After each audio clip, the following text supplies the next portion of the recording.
Hello, everybody. Rob D here. Really quick, this episode was recorded at the beginning of December, but I had a bunch of technical problems with the podcast in the month of December. Recorded a few episodes of Game Cave, recorded a couple episodes of the minicast, and for whatever reason, hell unleashed upon me. I was able to actually recover this particular episode, which I'm glad, because Brandon and I talk about all sorts of stuff, which is pretty cool to listen to. So enjoy, and I seem to have everything fixed now. So we are past the hellish, the hell land that I've been in for the last 3 weeks. So if you're wondering where the cast has been, that be what happened. With that said, here we go. Thanks. Bye. Skechcraft is recorded in front of a live internet audience and supported by listeners like you. Please be sure to leave a review on iTunes, like and share our Facebook page, and subscribe to the YouTube channel. All links can be found at sketchcraft.com. That's Skechcraft, C-R-A-F-T, the name of the podcast.com. Remember, every little bit counts and it all helps to grow the show. Thanks.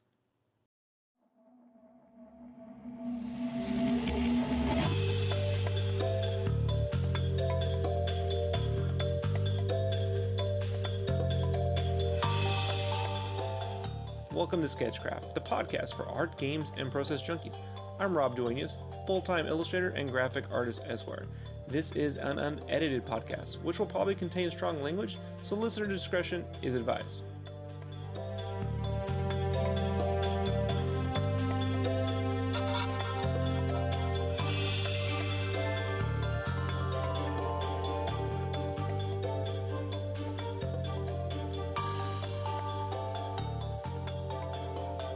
Hello, everybody, and welcome back to Skechcraft, the podcast for art, games, and process junkies. I'm Rob Duenas. Joining me again, and for the foreseeable unknown future, is Brandon James. Brandon, say hi.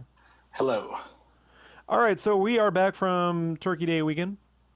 Took the week off. Figured who the hell's listening to podcasts anyway, other than me, because I actually was listening to some podcasts. But took the week off mostly because Brandon had to play some. What were you playing? Killer Instinct. He was playing some Killer Instinct. Not when I called you to do the podcast. What were you playing then? Dead Rising 3. He's playing Dead Rising 3. So, which he liked, right? You like Dead Rising 3? Yeah, I like it a lot, actually. And I'm not a big fan of those type of games, just running around missions and such, but I actually like it. It's fun. So, I didn't want to disturb the zombies. I can understand. So I just said, hey, fuck it, enjoy it. We'll come back Monday and get this knocked out. So here we are. So let's move forward. Brandon, what did you got some topics. Throw them at me. Let's see what we got. Okay, let's go with composing environments, the importance and, yeah, basically the importance of it and how much time people should spend on it, if it should be just put on the back burner. When people so you're talking about, hold on. So you're talking about in pinup art or comic book art or just drawing backgrounds in general? What are you talking about? Let's start with pinup art, I guess, the importance of it. Because, I mean, I don't like adding backgrounds in my pinup art. I mean, is it important or is it not needed? Is it just an extra thing that should be thrown in there?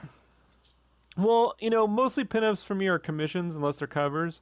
Mm-hmm. And backgrounds work only to serve storytelling.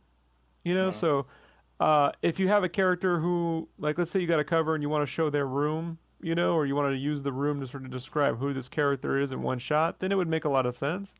Right. In terms of commissions, a background element usually works pretty good. Mostly when people pay for art, they pay for the character. Right. I've come to find out. I remember I did one once. I did this crow piece, and I did this crazy background, and the crow was kind of not the focus, and you saw everything but him, and they liked it just fine, but it never sold, Right. So I think backgrounds are one of those things where if you don't draw them, people say, oh, can you draw anything other than characters? And if you do draw them, they, expect the same kind of quality as your characters.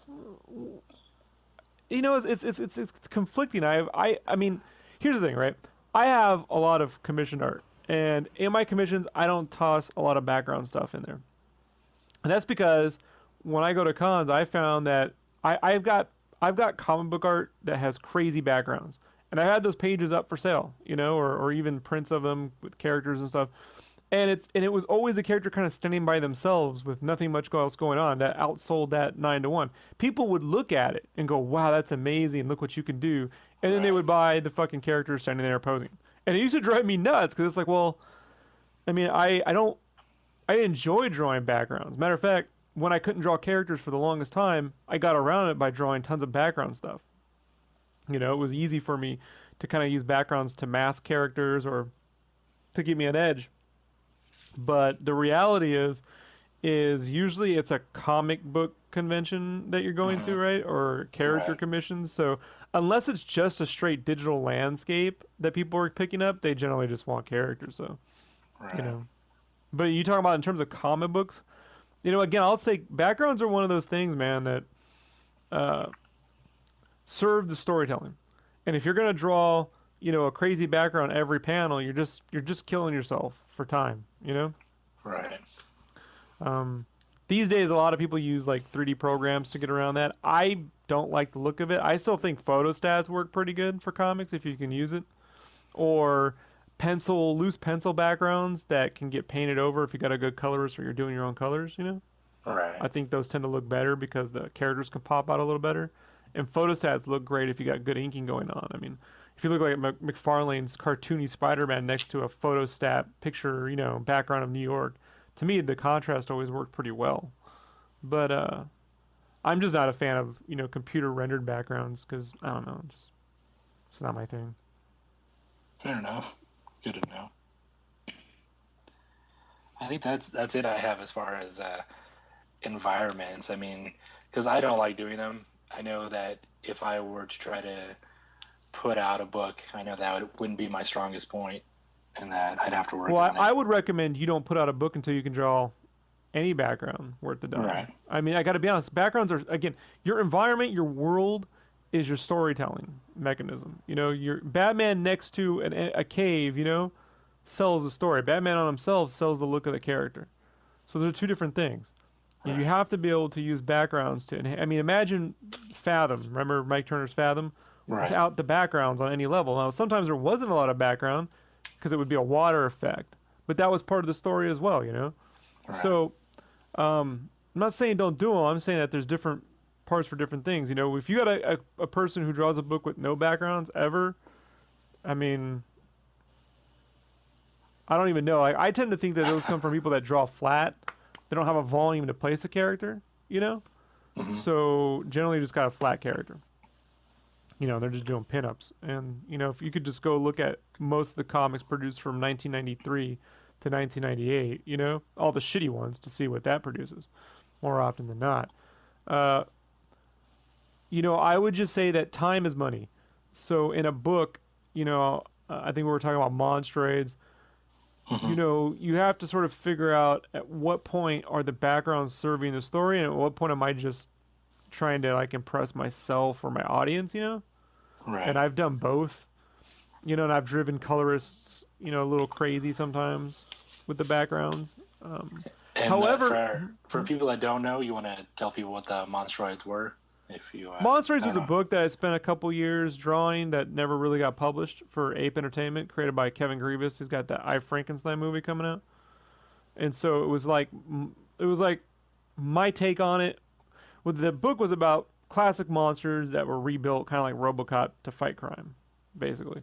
And they were going to be battling old monsters, right? Like the original monsters. So like like Transformer monster robots versus, you know, classic monsters. And in the book that I was working on just had a lot of moments with characters talking. And so I ended up with a situation where there's no backgrounds because the script sort of like, there was like maybe 2 or 3 shots and everything was all these, there was like 12, 13, 15 main characters in the book, dude. So like, I'm always have these heads and these big characters sort of talking to one another, and it drove me nuts. So I was adding in background elements and set pieces, which extended page counts out and drove everyone crazy.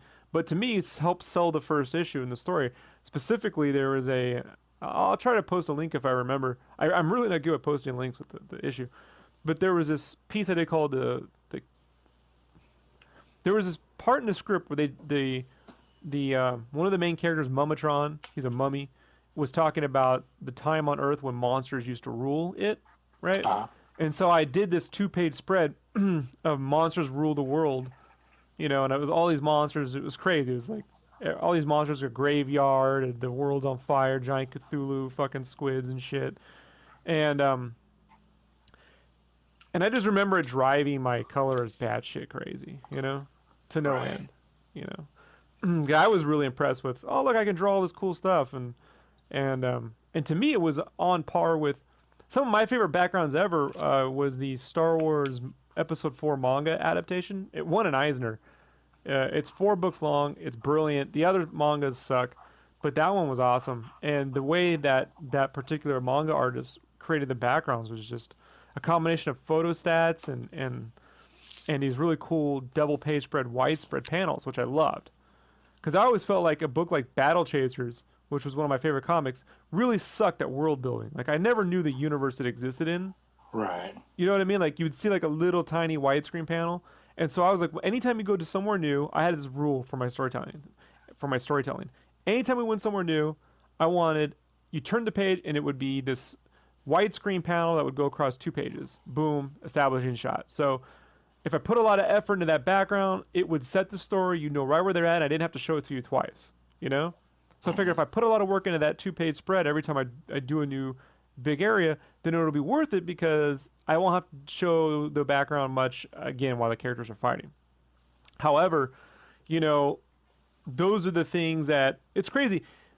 If you don't draw backgrounds, editors will be like, you don't draw backgrounds, I'm not going to hire you. And then when they want their pages turned in on time and you're like fucking around with building window 2000, 300, dude, you're getting the fucking phone calls and emails about how you don't have to fucking make all the backgrounds perfect, Rob. So I wish I had a clear answer. I would say know what to do and then just use backgrounds to your benefit, as much as possible. Like now I would loosely pencil in a background, draw the characters really well, and then do like a 2 to 3 hour background painting of it once it was done. You know what I mean? So the backgrounds would be really loose unless I needed some foreground elements. That Michael Turner way of drawing all the coral reef is irrelevant these days and age. Like you're not going to sell 1 million copies no matter how good you draw the book anyway. Right. You understand what I mean? Like even as good as Jim Lee draws, those books that he does don't sell 1 million copies anymore. So they're really, the only thing you're doing is killing yourself, in my opinion. Just have a couple really good shots, know how to use them to tell storytelling, and then just use backgrounds as a way to pop something out. You could have a character reading a book in the foreground, and in the background is just a character standing, you know what I mean? And nothing else behind them. You don't have to draw the room from every angle with every bookshelf, every book on the shelf showing. I think that stuff gets in the way. Unless it's a big pinup, where you can like really look at all the stuff and it's gonna like a magician's room, like the Bernie Wrightson Frankenstein stuff. Like that stuff sells each little mini panel. But on page 17, panel 4, you're fucking trying to cram in every little thing in the world. I don't think it looks good from a storytelling standpoint. Right. I think the person in comics that has the best balance between character art and backgrounds is I want to say, what's his name? Sean Murphy? You know what I mean? Yeah. He's got a cool, he's like a cross between Bill Watterson and Paul Pope, Yeah. So, but he does really good with, mixing that up a bit, Yeah, he'll have characters stand there maybe in front of a car and then maybe just a billboard or two behind him, but he just makes it so dynamic.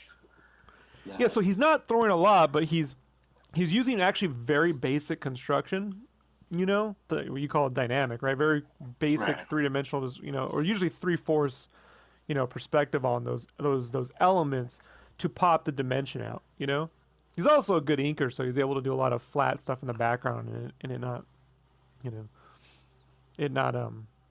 kill him in terms of time. So I wish I could ink like that. I tend not to do very well with those kinds of blacks and stuff. So, all right, that's a 15-minute answer question. What else you got? Let's go. The importance of branding yourself, marketing yourself, and identity as an artist. Well, first, I will preface this by saying that I don't feel I've accomplished this very well. So, anything I say from here on out is limited in experience and probably just pure opinion. But there are a couple things I can speak to. One of the things I've been able to do in the last few years is sort of become synonymous with the name Sketchcraft, slowly but surely, like bit by bit. It's very, very slow. It's almost like, 1 minute you realize there's termites in the house, but, you didn't know that before. So it's kind of working bit by bit. But I've seen people do some things that I think you could avoid. And what he means by branding and stuff, so let's say you're an artist, right? You want to get known, so you come up with some clever name. Like I'll give you a couple examples from my own life before I start picking on you, right? So, All right. so for me, like my first name ever was Thematic Press, right? That's gonna have a little film strip, and guess what we were gonna do, right? It's gonna be thematic. It's awesome, right? Yeah, that sucked. And so then I had the Marmot Arts, right? Because I thought it was funny. I'd have a little gopher in a karate outfit, right? Doesn't like marmots. Marmot art, right? Yeah, that, and I never went with that. I mean, that went away. All right. Then I had Sketch Rob, which did pretty well for a while, but to me sounded more like a caricature artist. Right. Like, I don't know what it was. It was always like Sketch Rob. I mean, am I gonna walk around with Rob on my fucking shirt? Like I've always had that. I'm gonna be that guy that wears all denim and works at SeaWorld on the weekend, Right. drawing Conan O'Brien sitting next to your girlfriend in a nice big fat, marker sketch and shit. So that didn't work for me. And then in 2010, I downloaded this game called Minecraft, when it was first starting out. And I was like, craft. And I started thinking Warcraft because I was playing Warcraft and Minecraft. And I went Sketchcraft. And aside from the fact that it could be mistaken for the name Crap, I figured, well, it's better than my last name, which is Duanus. And if you say that as slow as humanly possible, you'll get to live my entire childhood, up through the army.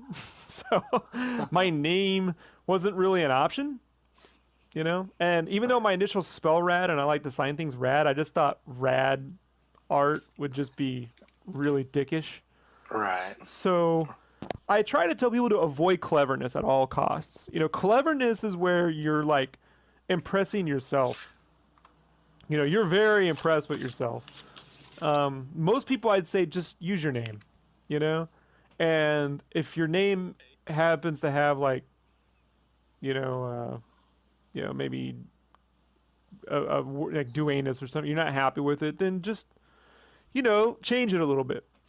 I mean, porn stars do it all the time. I mean, you could give yourself a studio name, but I would say that the danger of that is, sometimes it works. You get guys like Big Chris where it works. Big Chris, all right, he's a big guy. His name is Chris. Big Chris. That's probably more of a nickname that someone gave him. I don't know. Right. But then you could also end up with what would you have? Not worth a sketch. Yes, notworthasketch.com. That would be bad. Well, not would be. I mean, that is my name. So you're saying it is. Oh yeah, it is worth it. Well, my problem is you're telling them to buy art and your name is not worth the sketch. I mean, ironic as that may be, it just seems like self-deprecating to me. It seems like, I always think I have a friend, and I won't use his name. We'll call him Joe, and Joe has a last name Gabbard or Gabbard now. He likes to, I don't know. But it's Gabbard. He tries to tell me it's Gabbard. It's hilarious. But now it's Gabbard or Gabbard. But it was Gabbard, and he was trying to come up with his own branding. It was like the gift of Gab, and I was like, bro, you are no fucking gift. I mean, I think the problem with me, Brandon, is I grew up listening to Howard Stern.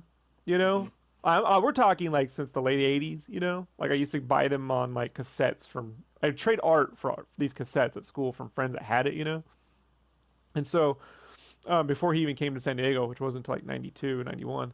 And so like anytime I'm with a group of friends and they just take themselves a little too seriously, including myself, you've seen it, like I'll shoot myself down just to, cause it's like, dude, you're no gift. If it was like Rob's, Art Hall of Fame or the Hall of Rob or, Right. it's just like, it's like, I love you know, there's artists that I really think are genuinely good people, and I love them. But every now and then, their ego comes out, you know, and they produce like a T-shirt that has their name front and center, and I'm just like, I don't know if that's the kind of branding you want, you know. I think your art as an artist, how you draw, says more about you than your name. You know what I mean? Like, you have a pretty decent name, Brandon James, you know? Right. You're like, and if you're like, well, other people have the word Brandon James. Well, I'd be like, well, I mean, so what? And you're like, well, then there's BJ. And I'm like, but BJ Novak, I mean, I think that if people should really have really great art. And then in terms of branding themselves, just keep it as simple as possible. If your name works, keep your name, you know? Because yeah, I mean, I don't want the name like Skechcraft, but I want something that at least is memorable instead of just Brandon James. Well, you know, then, but what's going to be memorable? No one, the name or the art, dude. Right. You understand what I'm saying? Like, yeah, I know. Like, no one goes, wow, you know, Wildstorm's a great name, dude, but does it matter anymore? Right. Cliffhanger's a cool name, but does it matter? No. You know, like, did it matter once the 3 guys who started it stopped producing art under that banner? Right. Is Top Cow really a great name?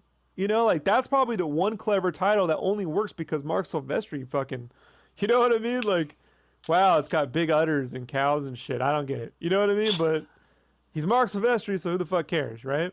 Right. Look at Todd McFarlane. He made a whole thing off his name. You know? No one could say my last name anyway, dude. It's Dunas. I mean, it's like, I don't want to deal with that shit, you know? I couldn't say it for the longest time. Yeah. Yeah, and I hate telling people, so Skechcraft works, you know? Or Rad for me. It's just smarter that way, you know? Look, I refused to even sign my name Rad until I saw you doing it at a con once, and I'm like, no, fuck that. It's my name. That was the con. I was like, you know, I'm going to just have to accept that my name is Rad, and that's okay, you know?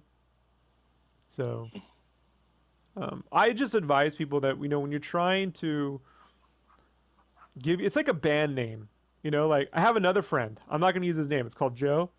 And this guy named Joe had a band that he kept coming up with a name for it. And it was like, they were going to go with him and his buddy were going to call it Mount. Because I guess his friend's last name was Mount.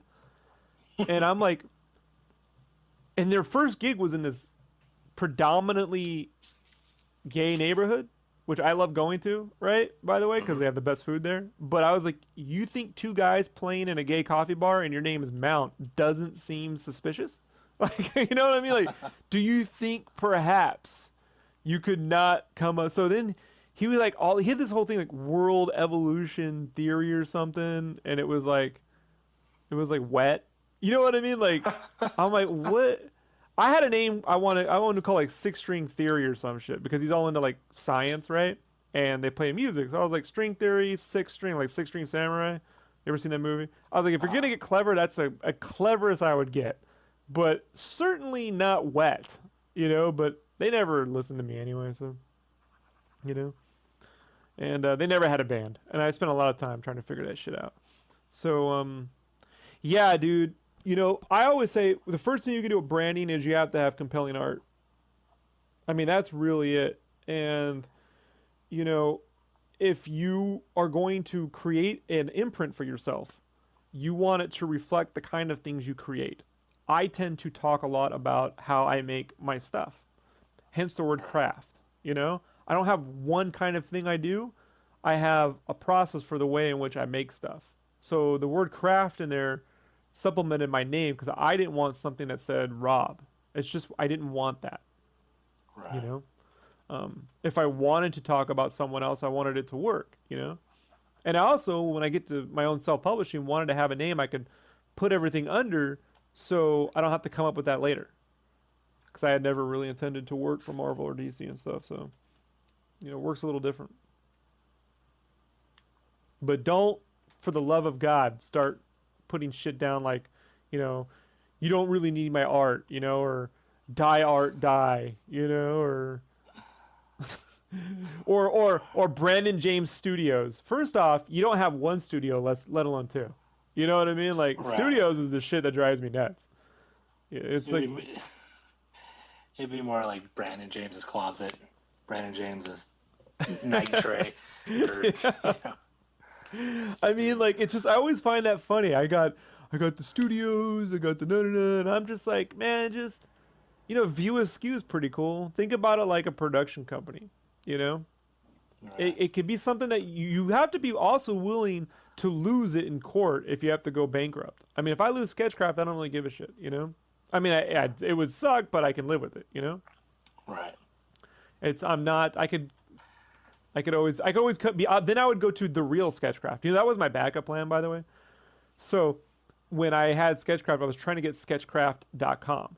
And somebody had it, but it was expiring with like 2 weeks. So I put a whole thing in for it.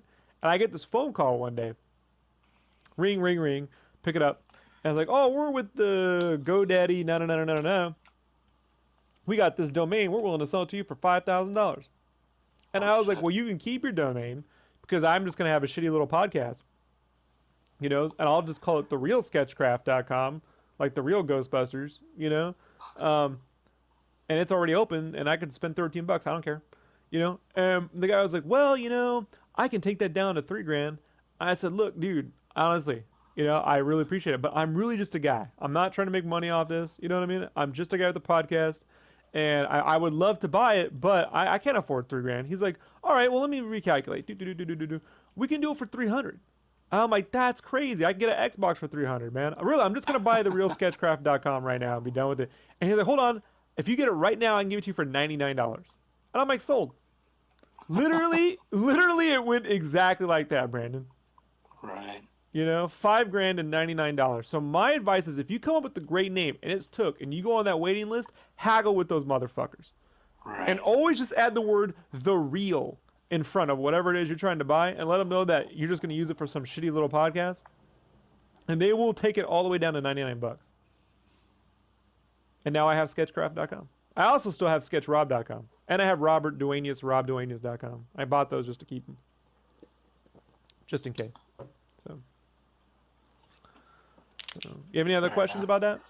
No, I mean, that covers it. Other than I'm going to go sit in my room now for a couple hours and debate changing all my Facebook, Twitter, website, everything, and reevaluate my names.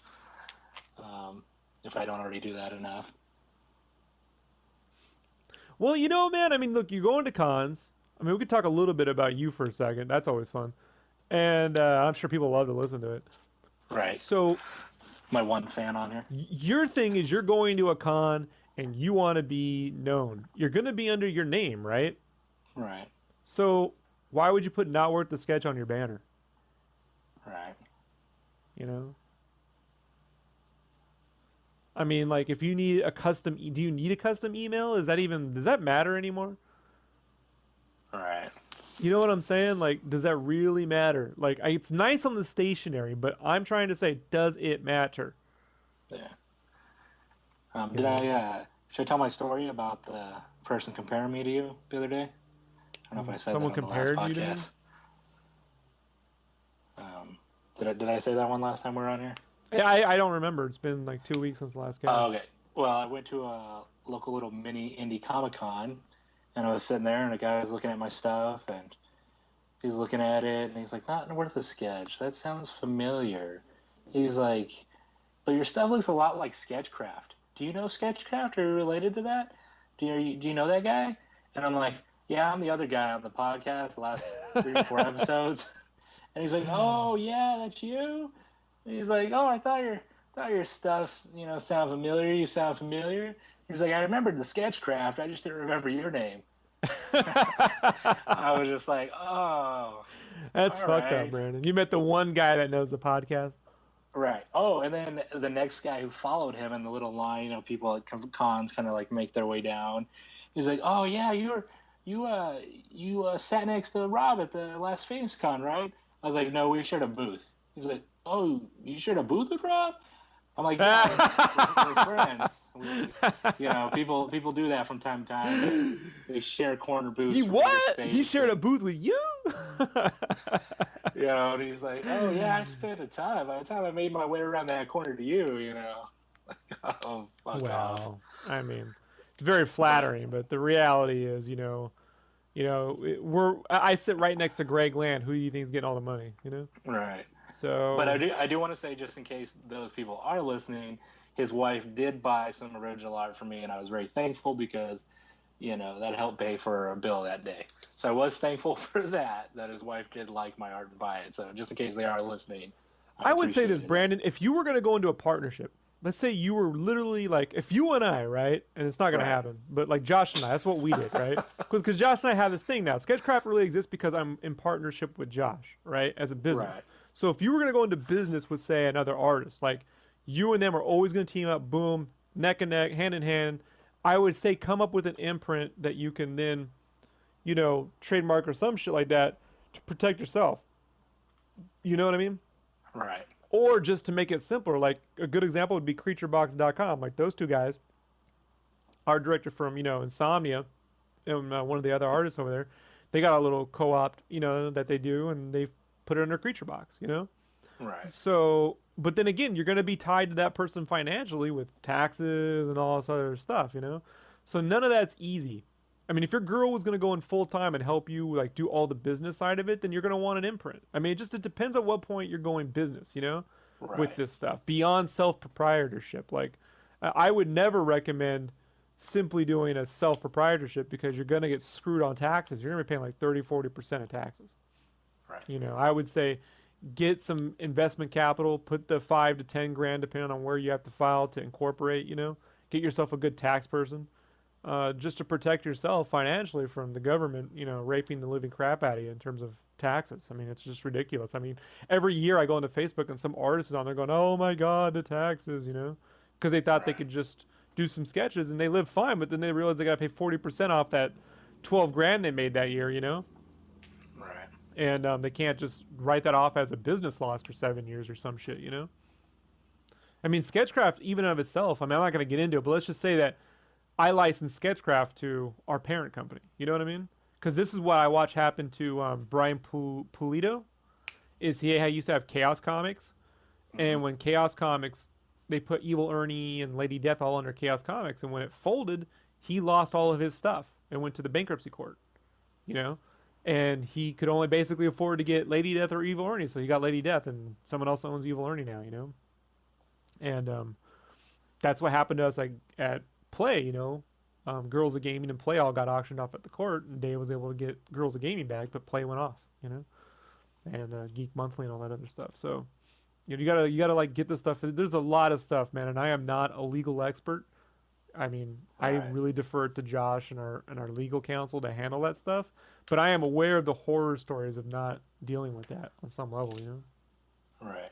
But that's once you go into real business, like you plan on, living off it full time and producing goods and shipping them to people. I mean, if you're just doing commissions and shit, I mean, you can work under the table for a long time, just working under your Yahoo address and, oh, it's a gift and shit like that, But you didn't hear it from me. I want to point out two things real quick. One, you say never being a partner. You never know that. You never know. I can buy in some stock on Sketchcraft. I might come up on some money. Yeah. You're better off buying them Bitcoin, dude, or some shit like that. Honestly. And and I've noticed, Josh has been a great partner for you. I mean, he handles for the people that I don't know how much you talk about on previous ones, but Josh he handles a lot of stuff, and he does. I mean, from the things I've watched him do, and I've talked to him, and he set me straight on a few business stuff that I would have never thought of. And I know we talk a lot about the art, but business-wise, Josh is definitely a smart, suave person that knows his shit. Yeah, he does, and he also smart enough to know that information is useless without talent. Right. And he's tried it on his own to put it to good use. But like unless you have a ton of seed capital to start hiring a bunch of people, it goes nowhere. Right. So it was really always a matter of like him and I just saying, well, fuck it, we'll just do it on our own, and luckily there's a platform to do that on. But yeah, he's as he, I think he'll say it. He's willing to. He's said it himself. He is necessary to make my life and this business work. However, if I went on my own, I mean, without me, there's no art. You know what I mean? So, but without him, there isn't me making much art because I'd be doing all this other shit. And I would Right. say probably not as efficiently as Josh. Certainly not as efficiently as Josh. So it's a really good relationship that works because we both know our roles, and I don't really interfere. I mean, Brand, I won't like folks. There are times, I don't believe in the customer's always right. I believe that the customer is my first priority. You know, all my customers are my first priority, and what's best for the customer, not what they want right now. Sometimes I can't do things right now. Like we had this whole thing with the Avengers stuff, right? The prints and the overseas people.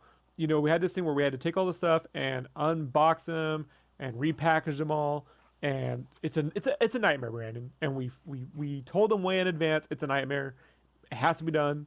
In the meantime, we have to continue bringing in money for the company, or I have to go to fucking work at Starbucks or some shit, right? Right. So, people complain, oh, Josh isn't a great business person, Rob, because he doesn't give me what I want right now. I'm like, he will get you your shit. You know what I mean? He'll probably even throw in extra goodies, just, whatever. But he's not going to snowball every fucking project just to appease the two people who complain the loudest. You know what I mean? Right. And that's something that, as an artist, I'm more prone to do. Right. Because as an artist, we want to please everybody, right? We're in a pleasing game. We're like, I want to make this person awesome. I'm going to, and I've had to learn from him to be like, look, we're going to get them, it's going to get done, but they need to understand that, it's not going to get done tomorrow. It just can't. And you could sit here and try to and that's where in that situation, you always say, look, you can have your money back right now, Right. No. Well, if he's such a bad business person, then why wouldn't you take your money back? You know what I mean? We can have it. You can take it, because I can move this fucking art somewhere else. It's not really my problem, Or you can just wait, please, and he's just better at making those decisions than I am, certainly, So. Yeah, that's as far as I got on the whole branding and business side of it. I think you covered that. Yeah, I would just come up with a nifty font for you, dude. Learn some graphic design, So, what else, dude? Let's move this. 35 minutes. I want to move this on. I got writing to do. So, I want to talk about something. All right. And I want to talk about a problem artists have. It is a big problem, Brandon. And it's called immediate perfection. As artists, especially artists that get raised with pop culture as their primary art influence, as opposed to, say, someone who, grew up just loving watercolor or fine arts and stuff, right? If you got into loving video games and comic books and movie art and concept art and comic strips and manga, these are things that generally are created so often they almost feel as if they are on demand. And as such, I believe the mentality that gets built behind that is that you have to create that perfect stuff almost the second you start, or within, a short period amount of time. And if you don't, then you suck forever, or that's your style, or you'll spend so long trying to make it perfect when you can't that you never actually complete projects. And I feel a lot of people give up on certain fundamental things because they don't see an immediate result that looks professional. One of the things that I sort of completely just threw out the window when it came to perfection was my watercolors. I already knew you could never master this shit in a year, let alone 5-10 years. It's a medium that just, it's infinite in terms of masterability. And I have no formal training whatsoever, and someday I'll go get more formal training. So I just gave up immediate perfection and just decided to trust instinct. And although I don't produce, works of art, it's worked out for me. Right. And it's opened my mind to as opposed to my illustration where I spent forever trying to become, you know, like at that image, classic image kind of like level. You know what I mean? Right. Like cliffhanger style stuff, like I got to be able to produce this stuff. And I spent so long trying to get that just right. I sort of felt that it hindered me in a lot of ways from just being as ruthless as humanly possible and creating awesome art. And it's just something that like I'm experiencing now with like my writing because I have an immediate deadline and everything else, and I've done a magazine before. I'm able to get the job done enough, I'm not like over analyzing every little fucking word and trying to make it absolutely perfect. And I sort of feel that some things are only going to get better through time, and that there's a really hard distinction between good enough. And I had a podcast about good enough, right? There's a difference between good enough and I suck and I'm trying to sell you a pot of shit. And it's very, and I haven't realized it's a pot of shit yet. I think I'm awesome, and I'm crying because I don't know why I didn't do well at a convention when I should have. And then there's this other thing that I experience when I'm on the net, and people ask me how can I get better, and I always ask them about construction and perspective and basic color theory and color sense. And when they finally sit around to like looking at some of the items I can send them, like, hey, check out this DVD or read up on this, the word I usually get back is it's boring. Right. I don't get how this, it doesn't, I don't understand how it translates to this or to that. And I sort of feel that's because like art is based around an immediate result. When you go to high school where most people have an experience of art, right? Usually in kindergarten, you're coloring for whatever. Then, art is kind of like a crafts project in junior high. Then when you get to, middle or elementary, then when you get to junior high, you'll have like an art class. And that's generally just something that you do to get out of doing normal class, same through high school and college. And what they sort of do is teach you to go into the room, and then you immediately start, sitting down with a piece of paper, and you look at fucking live, drawing, and, a still of a vase and a fucking piece of fruit, and you start shading shit and recreating the photo from scratch because they want you to see an immediate result.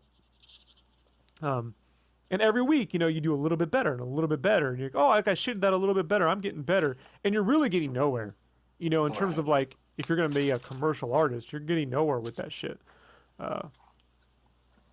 But, someone keeps saying, if you just practice makes perfect, and, I'll get through 1,000 of these and I'll be good. Chances are you'll just produce 1,000 pieces of crap because you didn't really analyze your work properly. Or this other thing where, if you don't see something that's immediately good, and I've found this, the people with the most amount of talent, natural art talent that isn't learned, they're actually pretty good, but because they can't see an immediate fucking perfection, awesome piece of work in front of them, they don't know how to build up to it, and so they give up, or they just say it can't be done, or they just sit around playing video games and ignoring how to do it. I have a vision for Game Cave, the magazine I'm working on, and the first issue will only be a certain amount of that vision. There's nothing I can do about that, I could spend 6 months, it would only be a certain amount. With issue 2, when I start it all back over again, then I can get closer to it, and I figured somewhere between issues 3 and 4, the full, realized vision of what I had will be there, and then I'll see if I ever want to do it again. You know what I mean? Like, oh, well, maybe I don't want to do it again. But if I try to spend all year producing that in the first issue, you're just going to be like, it's like Tolkien when he kept rewriting Lord of the Rings and rewriting Lord of the Rings and rewriting Lord of the Rings. Maybe that produces a result for some people, but more often than not, it's no better than, after like the 50th time, dude, how could it possibly be that much better than your 20th time? Right. So in terms of coordinating large projects, say a comic book or anything else, you can't expect to do as good as the shit that inspired you up until that point. But so long as you have the basic shit behind you and you know what it is you want to create, you can get to that, with enough effort. Is basically what I want to say. And it seems kind of like obviously saying that kind of shit. But I think right now it's the most important to me thing to remind myself while I'm building a project, to allow myself the room to say, you know what I mean? It's not a failure. It's just going to be a glimpse of what I want to do, you know? It's a growing process. Yeah, it has to be, you know? Well, I mean that's true. I don't know how many people that listen to the podcast know my art. I mean, I'm not bad, but there's some fundamentals missing. In the last year, I finally sat down with Rob and I said, "Listen, I know my stuff's coming off flat. I know it's not having the volume it needs. It's not. I don't know what I'm doing wrong." And he said, "Work on your construction and such." And I tried, but then finally Rob said, "Okay, you need to follow these DVDs and learn how to do this stuff." Almost as a homework assignment where I have to sit down and do this. And luckily, I've had some downtime the last month or so for my surgery to do it, which it's still going to take more months. But I thought, oh, eventually it would click. I eventually thought, oh, if I drew enough Battle Chasers style art, I would be Joe Mad. But it took until I got older, like you, to tell me, hey, you need to just start with the basics, basics. 2-point perspective, 3-point. What are you trying to accomplish with each art? That's what you've always told me too. What are you trying to achieve with each piece of art? Because each piece of art is different. Is it going to be some crazy psycho guy? Is it going to be some sexy chick? Each thing, when you go into it, needs to start with what are you trying to achieve and how do you build it up? And, I think most artists tend to look at their stuff, or most people who like try to give people art advice, try to find the one thing you're not doing and say, oh, you should do something like this because you're not doing any of that. And that tends to just get in the way of shit. Like, I'm working on this Judge Dredd piece, right? And my idea behind it was, with my commissions, like, again, a lot of people tend to they want to see like how I would draw a character. That's what I tend to get from people the most. How would you draw a character? Now, I could go and just draw a Judge Dredd that looks just like Simon Bisley's shit all day long, dude. I can mimic almost any art style there is, dude. That wouldn't be hard. But I wanted to say, okay, if I'm going to do my own version, when I design, I tend to think of things. I told people, when I really learned how to draw three-dimensionally, I didn't draw from art. I wouldn't get the Dark Knight Returns and flip through pages and redraw panels. I went and bought a statue, the fucking $300 Dark Knight Returns statue, and I would turn it left to right. You know what I mean? And try to draw the art style in 3 dimensions, like an animator does. You'd see these maquettes for like The Lion King and Aladdin. I was like, wow, that's the artwork in 3 dimensions, which is so awesome. And that's what they would use for the anime. They would turn the character around. Anytime they would be taking their actors' poses and trying to get them on model, they would have this maquette they could just turn and see from any angle. And so for me, when I'm designing characters, I like to design them with a little base, a little diorama base, put the character on there, figure out how I want to build them, and give it this sort of like, this could basically be like a model or a statue, That's how I like to design. And I think it was funny, you were looking at it too, you were telling me today, it looks kind of like a statue. And I'm like, well, that's how I design. You know what I mean? That's basically it. And a buddy of mine was like, telling me how he thought it was cool. He's like, but you don't draw enough backgrounds, it'd be really great to have this be a big scene. I'm like, that's a completely different drawing. You know what I mean? Like, to have him on his motorcycle, with a bunch of shit going on in the background is not what I was attempting to do. You could say, I don't see you draw a lot of backgrounds, Rob, so, you should do more of that. And I'm thinking like, well, you ain't the fucking one drawing at 10 o'clock at night, bro. You're playing fucking StarCraft 2 and shit like that. You know what I mean? like, don't really, and I could get all offended, as an artist and butthurt about like, oh, you know what I mean? You just gotta fucking look at, the one fucking thing I don't do. But what I try to do is just understand that they can't see what it is I was attempting to do, Right. I had a vision of what I wanted to do, and you explained it, having no contact with me over the issue, exactly what I was attempting to do, Right, that it looked like a statue on a base and everything, yeah. That was my intention from the very beginning, That was all I wanted to achieve. And you could say, well, it's a really basic achievement. Well, how many people can do that? Right. If you do a painting, you're like, I wanted this to look like something, like with Monstroids, my goal was to create something that would be an action figure line. I wanted them to feel and look like action figures.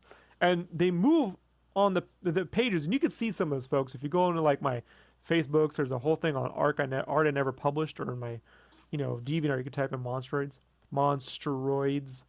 like Android Monstroids. And when they jump around, I wanted them to feel like when I'm playing with action figures. And I would go get my Transformers and Ninja Turtle toys, and I would hold them. And how would I want them to feel, in my hand, and with these kind of bigger arms and these littler legs and kind of bulked up chests, and some of these would be a little base, like a little round, and these certain shapes, that you feel more than I was drawing. And anytime I brought that art anywhere, everyone said these would make great toys, And except for the people that make toys, Brandon, because the people that fucking make toys, they're the only ones who didn't get it. They were like, did they have collectible cards? That would be what I'd hear. And I go, that's why the toy industry's all fucked up. Because they don't know what they're trying to accomplish. They don't want to sell toys. They want to see collectible cards and QR codes and shit, So you got to have an intention with your art, and then allow yourself, the path to achieve that. And with each step, and I still say with your stuff, dude, like your colors to me are very spray painty, like just some spray paint I put on the wall. Like you really need to learn harmonious color theory. That would be my next advice to you, dude. Like how to put, there's a difference between tagging yellow, like the Google colors, yellow, red, and blue on a wall, and like the graffiti art, from the 70s that are all like hella stylized, and you know what I mean, with blended purples and blues and shit, Right. And it's that very basic like color stuff that once you start to apply those things very basically, like if you know what colors, will mix right with your very, simple stuff, you can create magic with very little elements.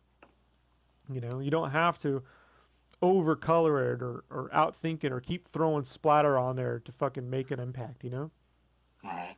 You can very simply start to do things because you've mastered and you're controlling very basic elements, and you're adding something new each time. You're adding another layer of difficulty, or you're ramping something up each time you're doing it. That's like my advice to anybody is peel your stuff back and start to add one thing every time, and don't feel overwhelmed that you have to fucking like be the world's greatest everything all at once, Yeah. So all right, man, we've done an hour. That's a good time. Good time for folks who be listening who say, Rob, I want more podcasts. But you just got a fucking hour of it. I don't want to hear shit. Or the people that come up to me and say, I like hearing you on Skechcraft. Who are you? The other guy at theotherguysart.com. All right. So, Brandon, where can we find you on the internet? Twitter, Instagram, all that good stuff. Not Worth a Sketch. On Facebook, The Art of Brandon James. Yep, Not Worth a Sketch. That's me, the other guy. The other guy. The other artist. That was Blank Man, right? Wasn't his partner other guy? I think that's what it was. I'm the other artist. You can forget the other artist. You'll start to define yourself, once you get a few things figured out, dude. You'll be all right. Everyone can find me at Skechcraft, CRFT.com, name of the podcast.com. As always, I'm on the Facebooks, primarily the Facebooks, post on the Twitters, definitely on the Instagram. If you want to see a lot of my art there, you can definitely just get the art sent directly to you through the Instagram under, guess what? It's Skechcraft. That's right, on Instagram. Can you believe it wasn't taken? Right, and not the real Skechcraft, but just Skechcraft. Yeah, I know. I should go buy the real Skechcraft right now before someone else does. I hope I have enough money because I will buy it, then just have it. Right.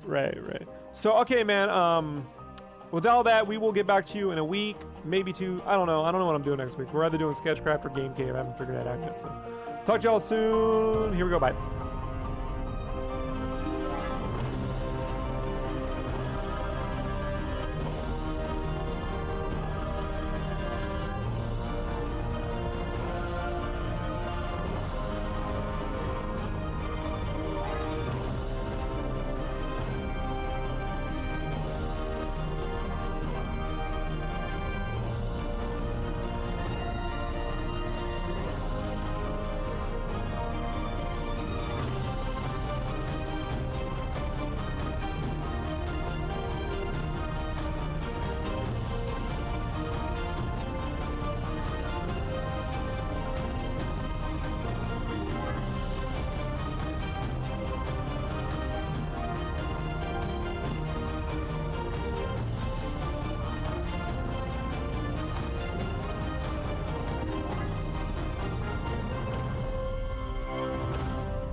Skechcraft is recorded in front of a live internet audience and supported by listeners like you.